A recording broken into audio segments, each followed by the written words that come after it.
The views and opinions of the hosts and guests are their own and do not necessarily reflect the position of the management and staff of Guardian Network.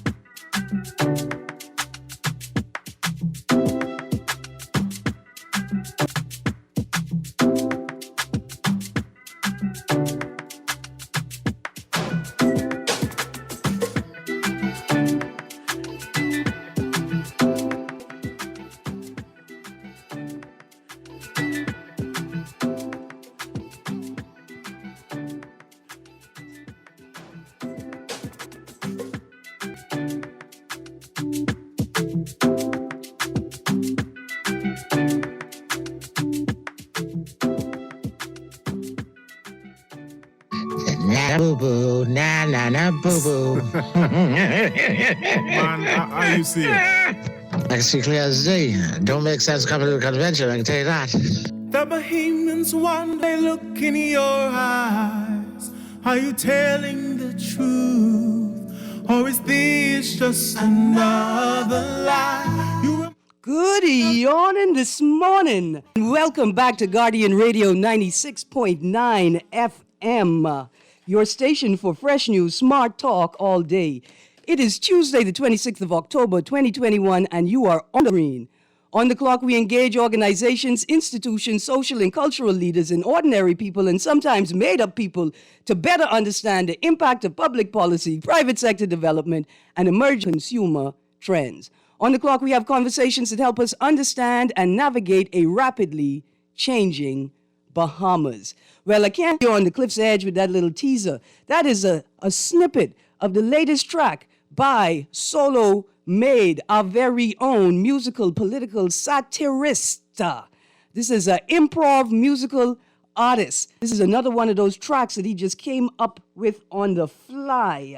And I'm going to tell you why I played that in a second, but as we get the show started, I have a brief but somber, I'd like to share condolences to Mr. Darwin Thompson, my guest co-host, and his family, in particular Alicia, on the passing of her mother, Pastor Dr.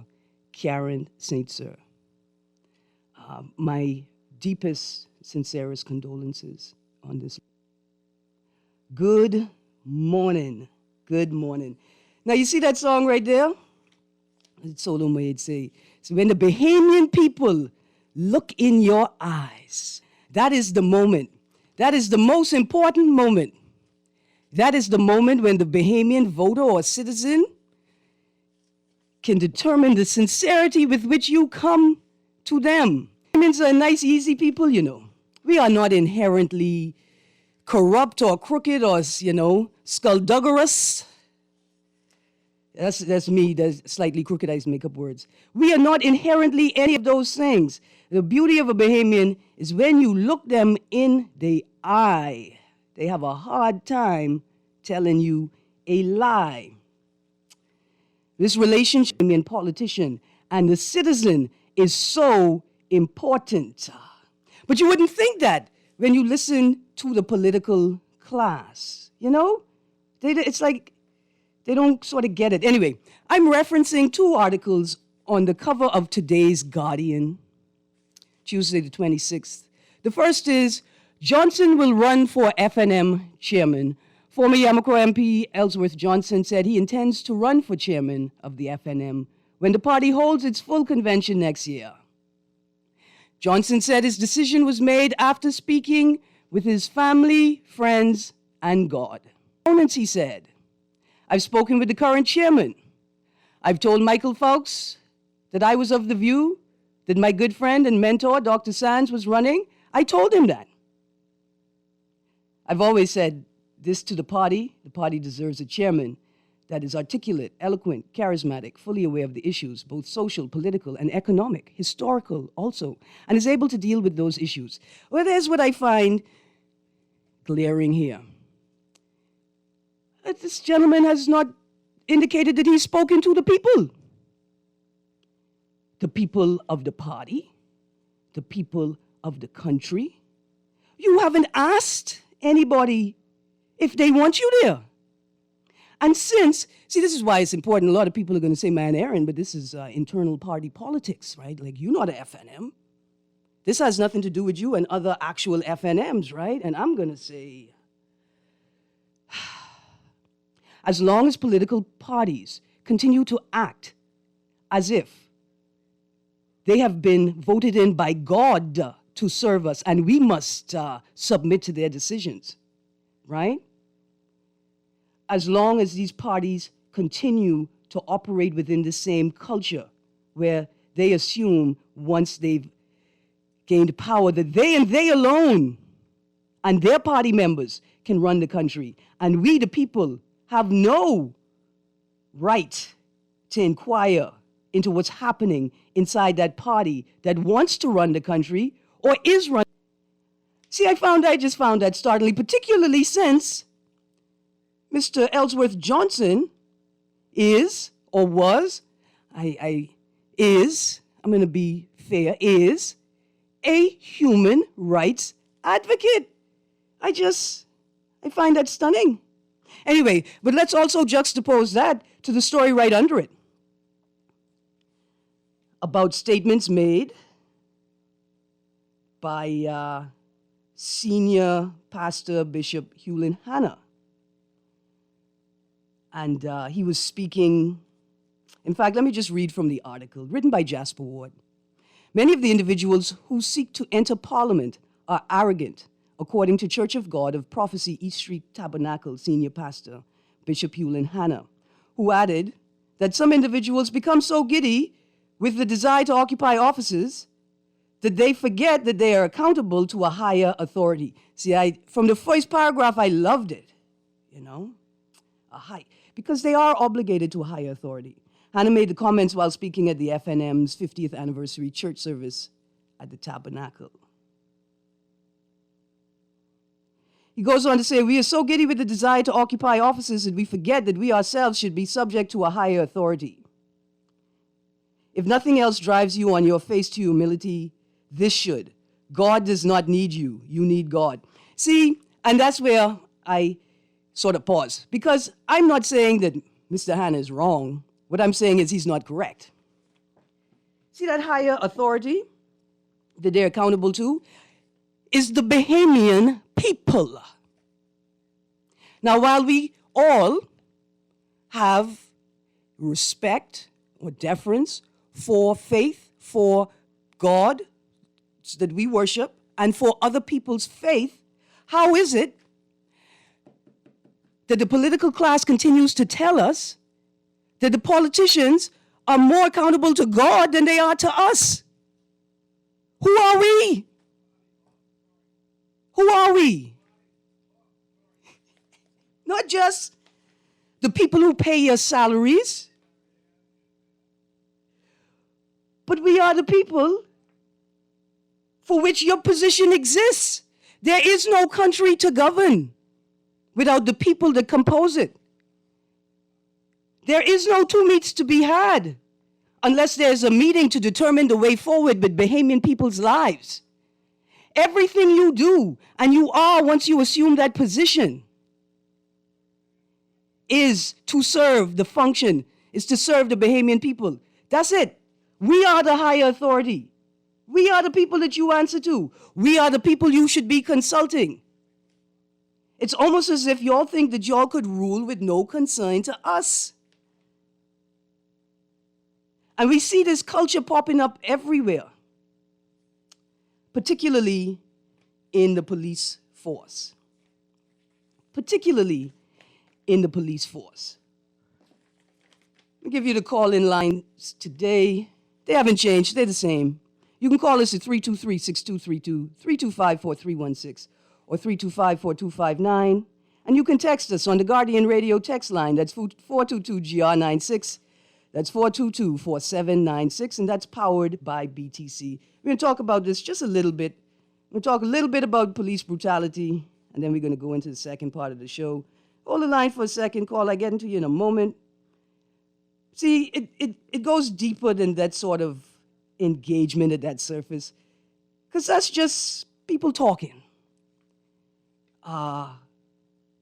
Pastor Bishop Hewlin Hanna is not a politician, although he could be a part of the political class. And Mr. Johnson is no longer a member of Parliament. He's merely a member of a political party vying for a leadership position. But, you know, there are other spaces within which we see this sort of disregard for the concerns of the Bahamian people. We see it in the most recent political appointments, the hiring of Fitzgerald, the appointment of the Honorable Halkitis, and that honorable is simply because of the position he holds, not taking anything away from Fitzgerald, and in particular, the, quote, consideration of Gibson for BTC deputy chair. I've seen a lot of chatter on social media defending this decision and defending Mr. Gibson and his technical capacity or his technical abilities, and which they say position him best to lead in this manner. But what you're getting from the Bahamian people is this. These decisions do not align with the public's interpretation of the slogan, "It's a new day." And it suggests that y'all are not really seriously engaging the people about what they feel. And it suggests that in the same political culture, in the same way, you have assumed that because you have been elected, that all of the decisions are yours now. And there's no real need to consult with the Bahamian people. Now, we're not dissing Gibson, you know, because if he is best positioned for the position because of his technical capacity, then why can't he shadow or mentor the actual appointee or appointees? Or sit on an internal party committee to support this work and build the capacity of the party and the party members to engage these issues? Why don't you share that wealth of knowledge? I want you to share it with the public, but just start by sharing it with your own party members. Anyway, I see I got a call on the line. I'm going to go to this call quickly. Good morning, caller. You're on the clock. Hey. Good morning. Morning, man. You're talking too many this morning, but listen. Uh-huh. Why you and Solo cracking me up like that, man? Why you? Listen, I can't help it. Solo, look at Solo's a genius. Why, man? Listen, I can't stop laughing, man. But listen, tell Solo, I get one for him based on that song when he said on just now. Tell him after listening to that song this morning, I can see, even though I'm visually impaired, I can see clearly now the rain is gone. All of the obstacles that was in my way, all the dark clouds that had me blind, it's got to be a brand new day. Boy, look at that. And see, let me tell you what the lesson is, right? If the political class refuses to listen to the voice of the people, doggy day lunch, the voice of the people will be heard by any means necessary. But Ms. Greene, we have to teach Bahamian people how that solidarity is forever. They want this brand of unions, but that is what works. If we're 2 or 3 of you are gathered together, I am there also. Yes. Not one. Yes. Everybody's selfish. So that's what we have to teach the Bahamian people, and it's time we learn that. Absolutely. Thanks for taking my call. Yes, sir. Yes, sir. Okay. And my apologies. I do have a couple of things on the table today, and that is a whole conversation, that song. But I want you to see sort of the parallels in the other conversations we are having this morning.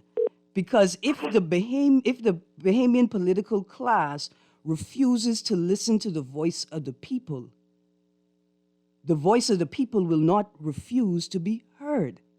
And thankfully, we have creative, mindful, skilled Bahamians that are finding ways to share that voice, to publish it, to broadcast it, to big it up, right?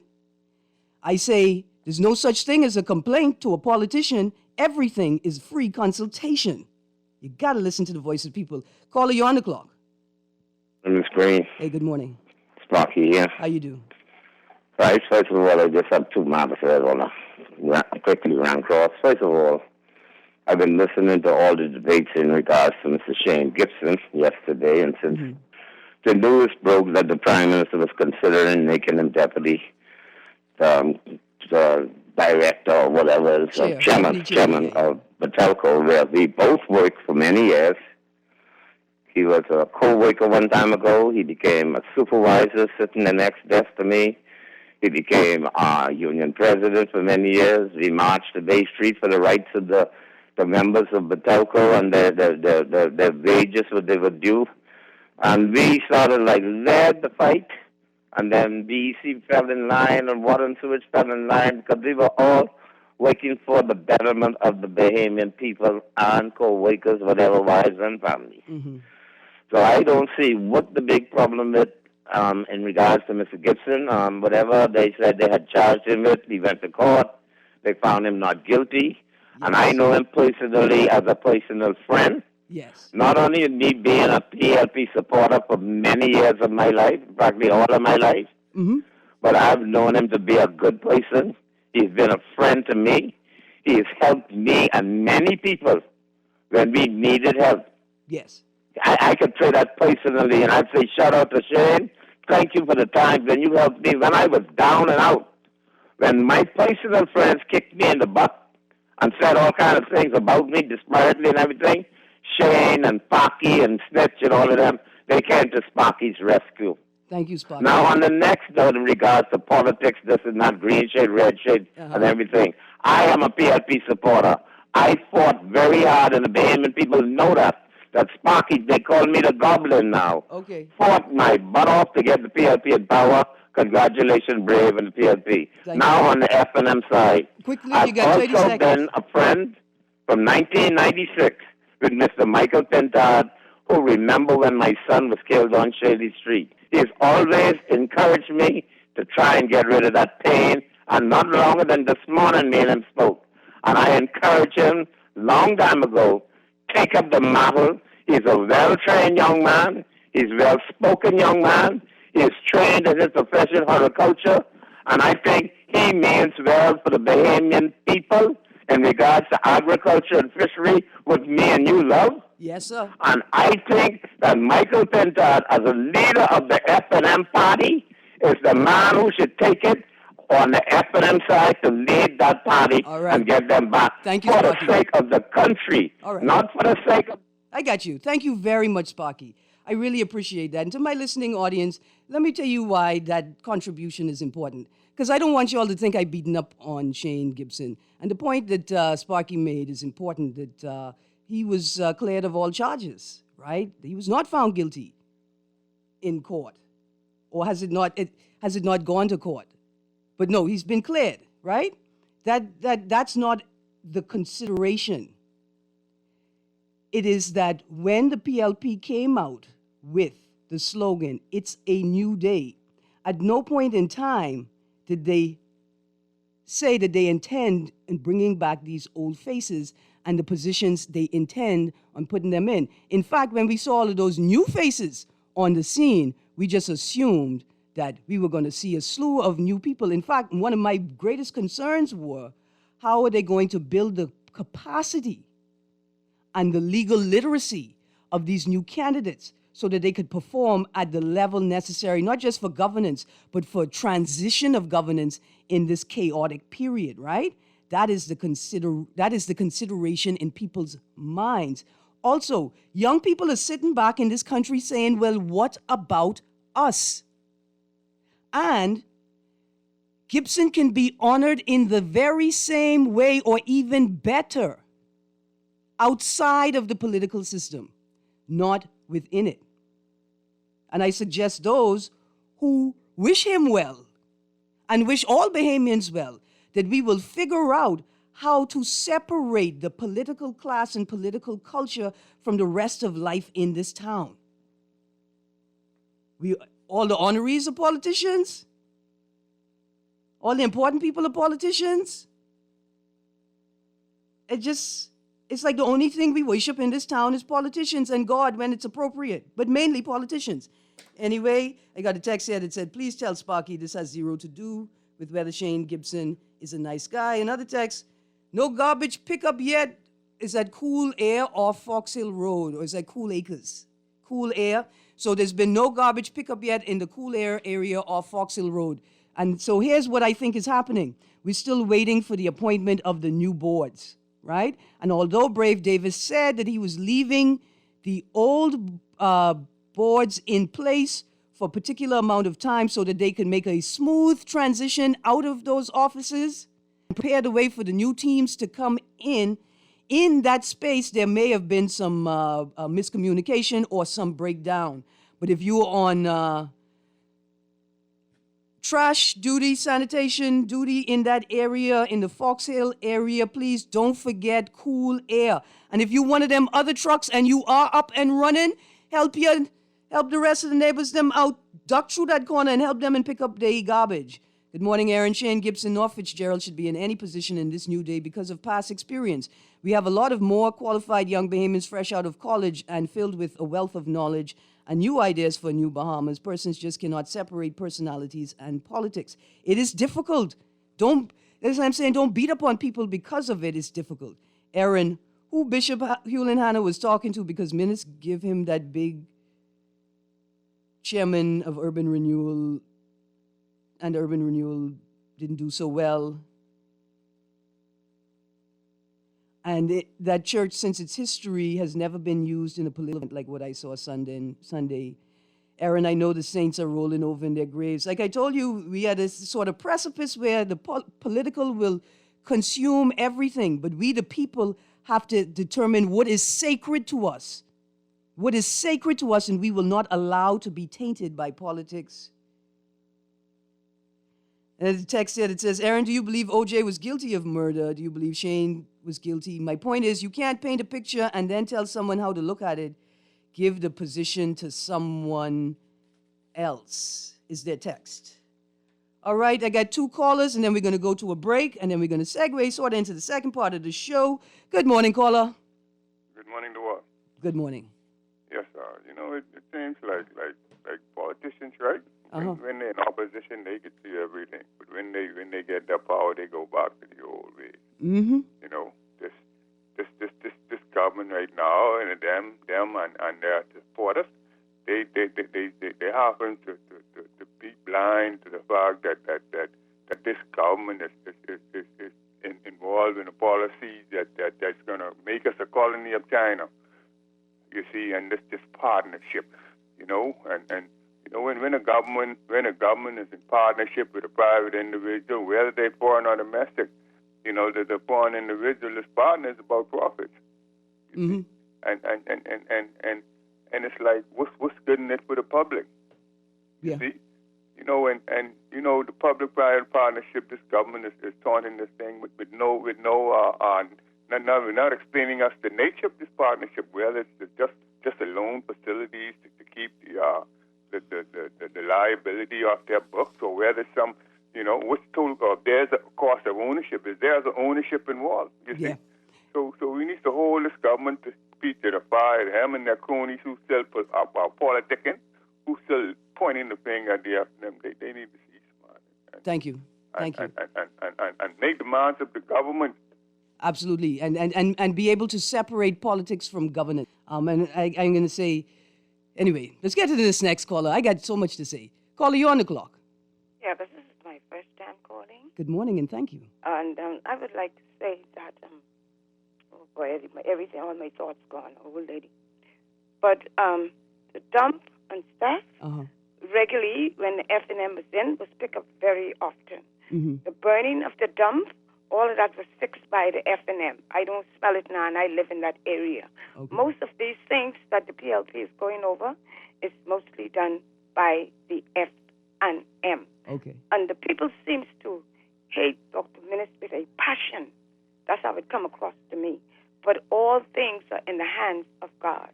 Yes, ma'am. All things are in the hands of God. Thank And you. we will know who will do good and who will be doing wrong sooner or later, ma'am. Absolutely. And I'm an old lady. But look here, you don't need to sign it off like that. You just say, listen, I have some time invested in this place and in these issues. Thank you so much. Call seconds. Good morning, you there? Hi. Hi, good morning, Erin. Hi. Erin, it amazes me that everybody is making such a major deal of a citizen of the Commonwealth of the Bahamas. Shane Gibson is a citizen of the Commonwealth of the Bahamas who has contributed to this country in many ways. And it is amazing that one of your colleagues spent 1 hour running that man down, bringing up his history, his past, and all of that type of stuff. And you know, for me, I don't see the sense in it. Where is the positive?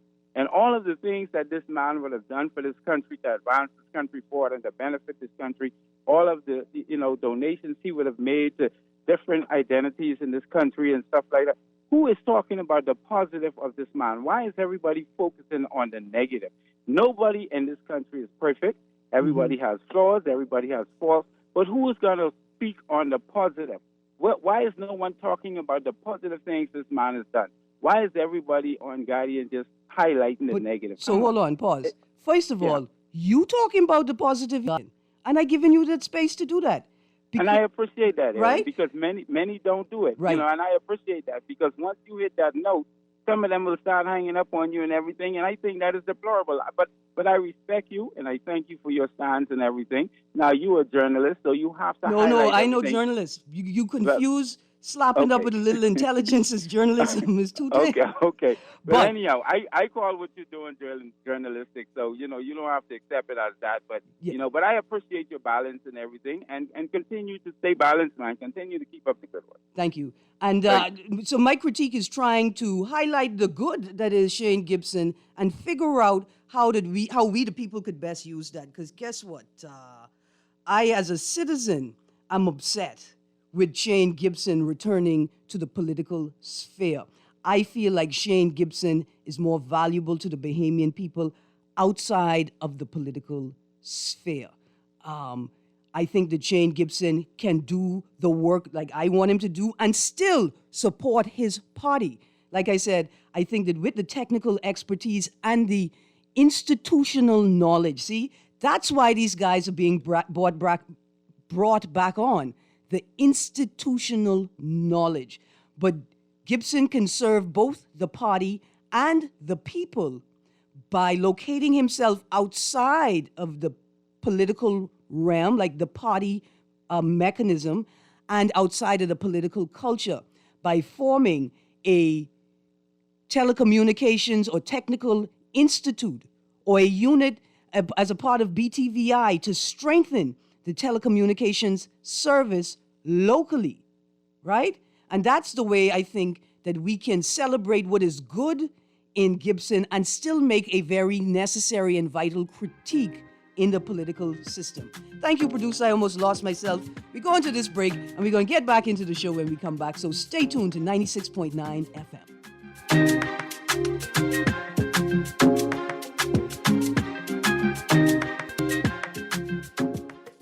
Like what you're hearing on the show? Want to support the conversation? Sponsor On the Clock today. Call Janet Lees at 302-2304. That's 302-2304. Be the solution. Sponsor On the Clock of Erin Greene, where she dissects, we discuss, and you decide.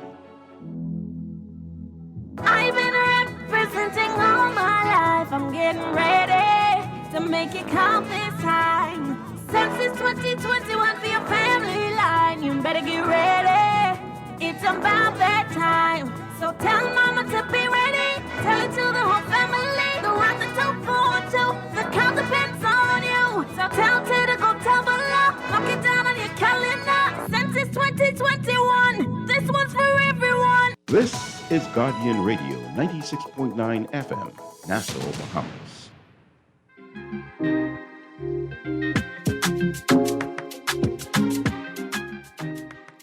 Good yawning this morning, and welcome back to Guardian Radio 96.9. Boy, Texter, you send me this text in the break, and I have to read it. It says, Erin, the same F&Ms that are condemning Shane out there crying with Minutes when he said he isn't perfect. You allowing this hypocrisy because you were part of it. Sad. I am a part of it, but anyway, I just wanted you to know that I was going to read your text. I'm going to get back to these texts in a moment. I would like to introduce my guest for the second portion of the show. Good morning, Miss Alicia Wallace from Equality Bahamas. Good morning. Are you still there? I'm here. Can you hear me? Yes, I got you. To my audience, forgive me. I forgot that there's a slight delay with the Zoom platform, and I forget. Good morning, Miss Wallace. How are you? Good morning. I'm well. How are you? I am good, thank you. Today I wanted to talk briefly, a short talk about the protests that happened on Saturday, where some Bahamian women were protesting the conditions at the maternity ward at PMH in Rawson Square. I started talking about it yesterday briefly. I want to highlight, parts of this discussion regularly. But today, I asked Alicia Wallace to join me so we could begin talking about the protests and some of the issues being raised from a women's right and a human rights perspective. And so we're going to talk briefly about maternity and paternity rights, sexual reproductive health rights, and health care as human rights. Now, I haven't spoken directly to the protest, the particular protest that happened on Saturday, and or the protests and statements that I've been seeing on social media raising concerns about what has been happening or concerns about the maternity ward at PMH. Mainly because I haven't been able to gather sufficient information directly to the protests, but also because I am almost certain that I have heard one or two other hosts on the station engage the subject matter also over the last few months. But I've brought my friend Alicia Wallace from Equality Bahamas to join me today so that we could talk about some of the issues arising and some of the things that we should be aware of in this whole issue of maternity rights, maternity care, maternity services, and what Bahamian men and women should expect when they are going to the hospital to deliver a baby or for maternal care. And so, Ms. Wallace, you shared a definition of reproductive health rights with me. You want to read it or you want me to read it? No, you could go ahead. All right. So reproductive health rights are complete physical, mental, and social health is a, let me rephrase that. The definition of reproductive health is a state of complete physical, mental, and social well-being in all matters related to the reproductive system.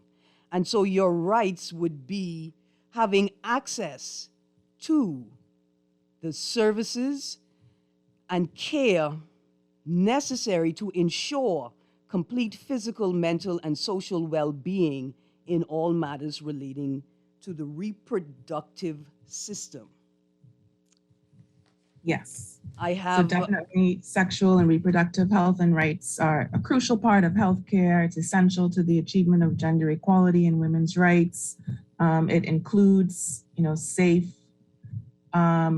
maternity, safe pregnancy. We don't talk about those aspects very often. A lot of times when we talk about sexual and reproductive health and rights, the focus is on contraception. Mm-hmm. But, maternity is also a part of that. Right. And in fact, in the researching, every space that speaks about maternity and paternity rights are really speaking about labor issues, time off of work to be with the child, non-interference with contract terms. When pregnancy arises, you are unable to change the terms of an employee's contract if they become pregnant or if their partner becomes pregnant, things like that. But I imagine that there are some other rights that should arise when we talk about maternity and paternity rights, right?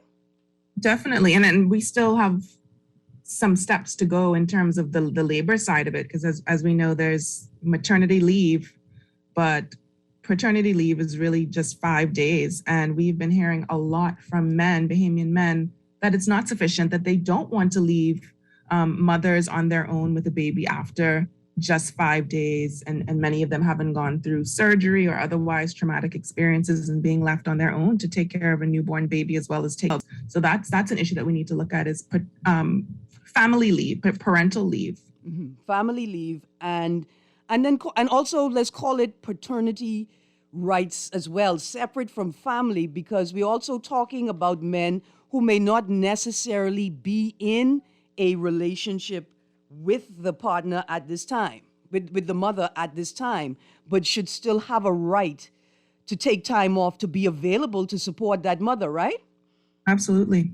Absolutely. And it's important in looking at rights more broadly, human rights, looking at the rights of women and the way that gender works, the way that we assign roles to particular people. And, we wonder why are so many fathers absent?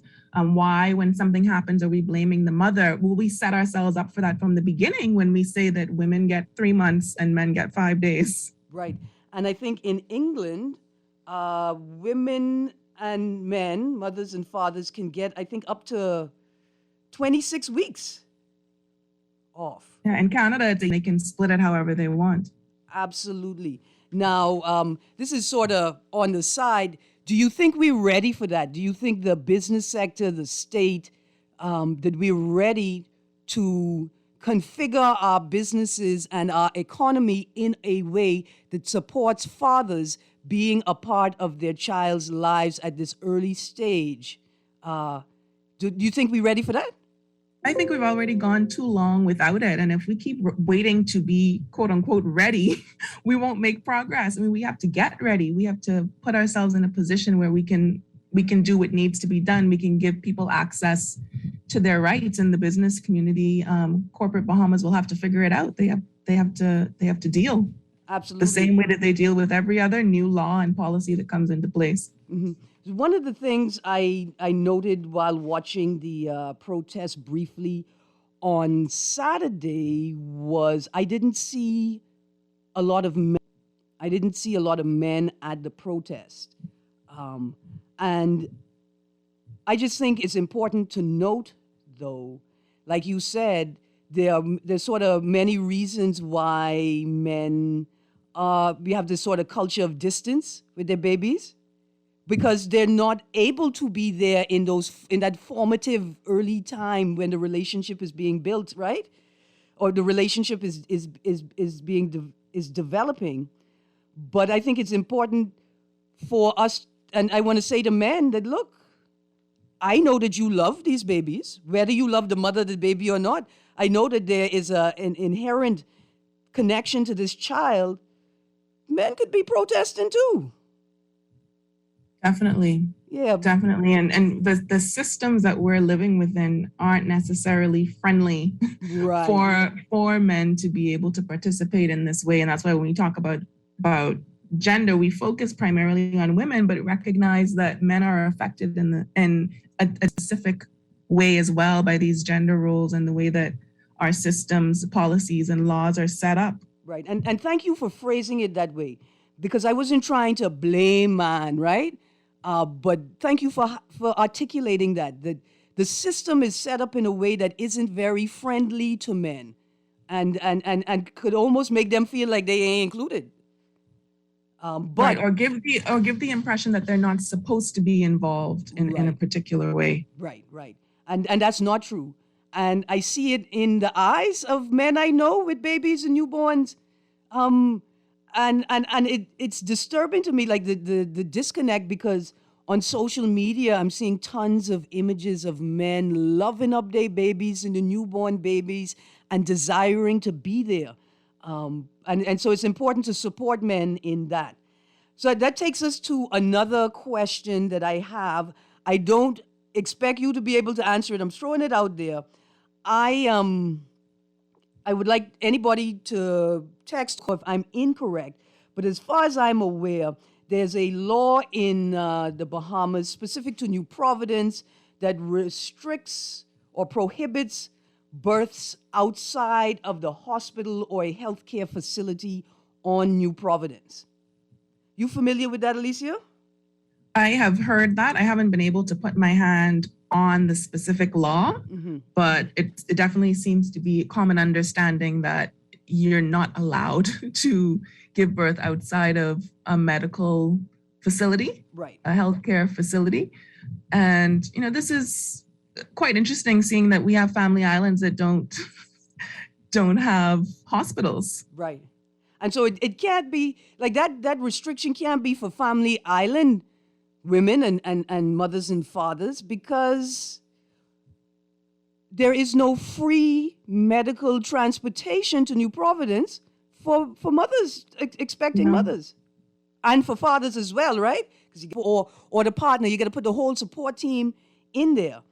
So one of the questions I have is, did the state of emergency, and I'm not certain you can answer these, but I think they need to be asked, did the state of emergency make provision for home births, right? Given the restricted access to the hospital due to COVID? And have stats for births during the state of emergency been documented, and where can they be found, particularly for NGOs who want to support the work of PHA, maternity wards, and maternity care advocacy work? Another question, and this sort of leads us back to our last discussion, what provisions can be put in place to provide access for fathers in maternal care and in the delivery room, given the restrictions at the hospital? We get back into that when we come back from this break. I got to get to this break, guys. So stay tuned to 96.9 FM, your station for fresh news, smart talk, all day.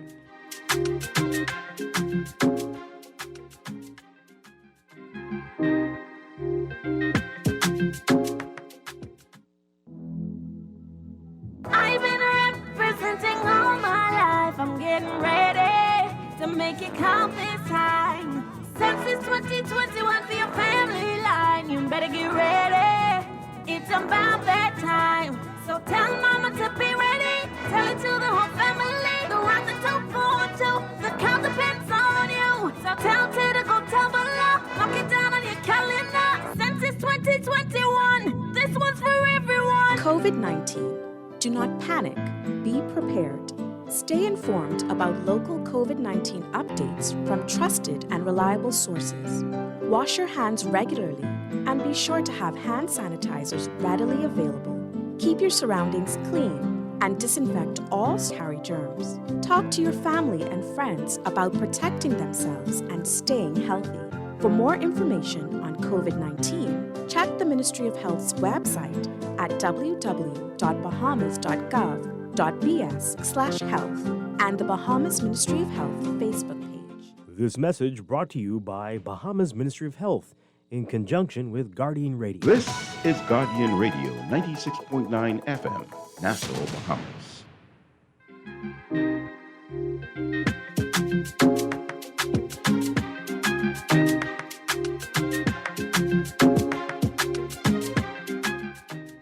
Good morning and welcome back to Guardian Radio 96.9 FM. You are on the clock with Erin Greene and my guest today, Alicia Wallace from Equality Bahamas. Good morning, Alicia.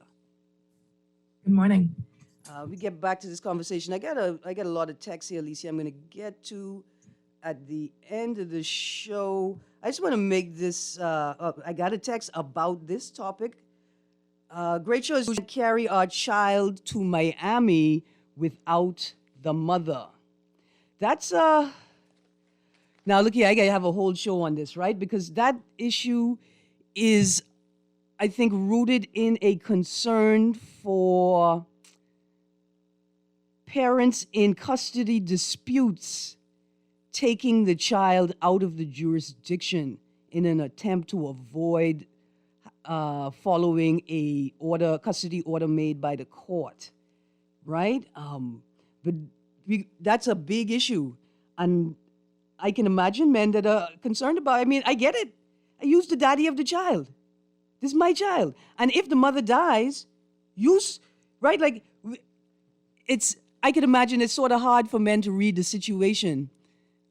Imagine the mother is alive, you two are not on good terms, there's a custody order has been made, and your access to your own child is restricted, but then that mother passes away, and now you have to assume the responsibility for the child that you always had.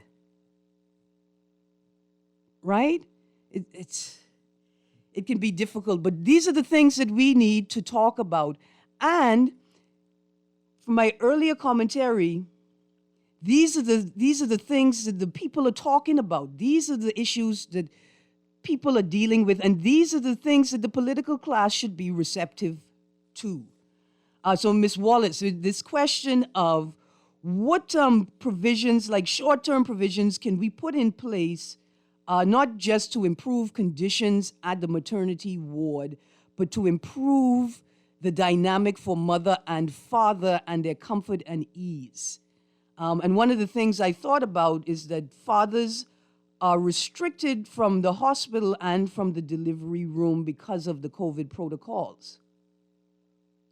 Yes, that's something that we definitely need to look at. And I've seen some commentary on social media, a lot of people on, which hospital to go to, what's the difference between them. And it's been noted that while at PMH, the fathers are not allowed to be in the room. At doctors, once they're tested and they test negative for COVID-19, then they're allowed to be in the room. So there's a difference there. Of course, there's also a price difference. So there's a conversation to be had about rights and the way that class gets in the way of access to rights. Absolutely. And one of the reasons why I started the show the way that I did is because sometimes we don't really pay attention to how things work in this town, right?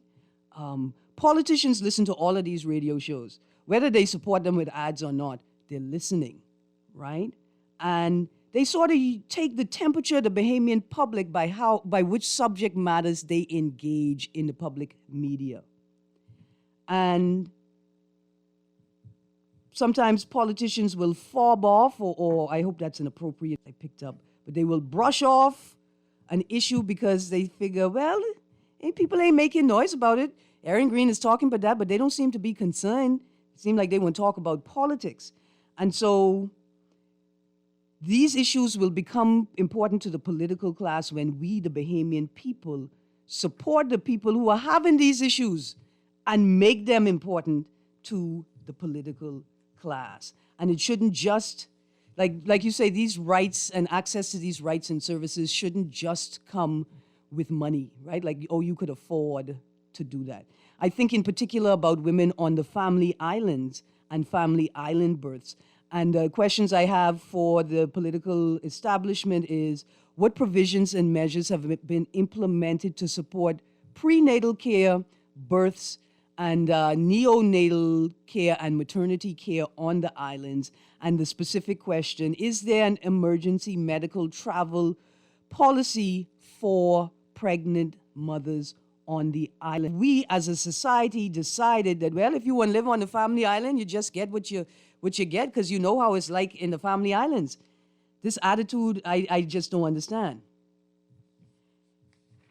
And people don't seem to understand the experience of living on a family island when everything is so centralized to New Providence, not having access to so many resources and services, having to find the extra money to fly here and find accommodations here to be able to do the most basic things. Even banking is limited in some islands to 1 or 2 days a week. So we really need to hear from people who are in the family islands about their experiences, and for them to be involved in decision-making processes and not having decisions made for them or without them or excluding them, which is what tends to happen.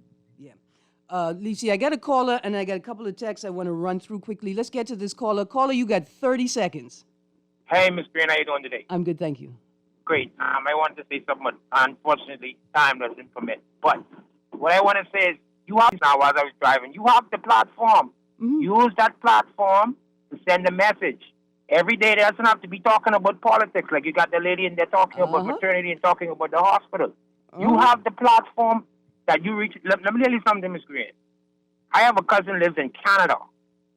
Listens to you, listen to the whole slate from Dwight straight up to Nahaja. So you have the platform. All right? You got to get the message out to the people. And once you get the message out to the people should follow along. Absolutely. And Keep the feet to the fire, Miss Greene. You have a good day, darling. Thank you. And this is it. Absolutely. Thank you, DeWitt. And my intention is to engage these issues as often as possible. But also, I don't want to beat people up with issues and ideas. So I got a text here that says, Erin, this is where I put my foot down. A man don't need to be off 3 months like the mother. She gave birth. She needs more time. The most man should get is 2 weeks. And see, text, I can't agree with that. The man is getting time off for 2 reasons. The first is so that he can also be a part of his child's life at this very formative stage. This is important for the child and for the man and for the family. Secondarily, he is being given this time off to support his wife. But imagine if the wife had died in childbirth. Or the mother of the child. Right, sorry, go on. The mother of the child. What if the mother died in childbirth?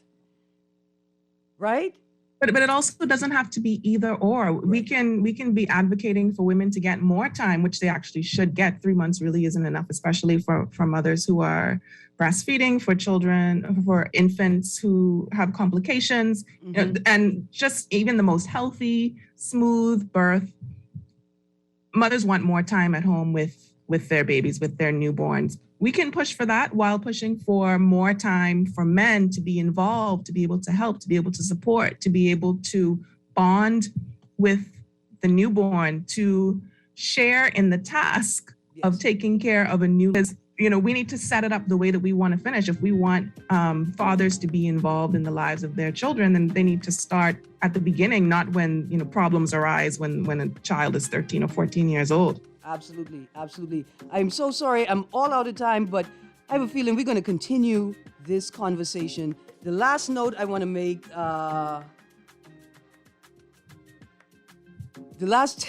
text, I don't understand that text, is that this can also be accommodated by the business sector. If we change the way that we set up our work schedules, we can accommodate men working and having time available to support the family at this stage of new life. It's possible. And there's at least one business I know of that has taken steps to provide more time off for new fathers. And we're talking about split shifts, simple as that.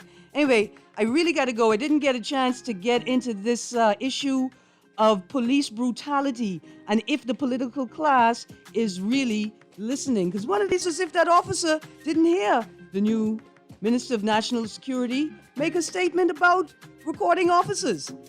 Boy. Anyway, y'all be safe out there. Protect yourself. We got more time to talk. I'll see you tomorrow on the Clock. But in the meantime, stay tuned to 96.9 FM because Levon Miller and Unleashed is coming up next. Have a great day, Bahamas.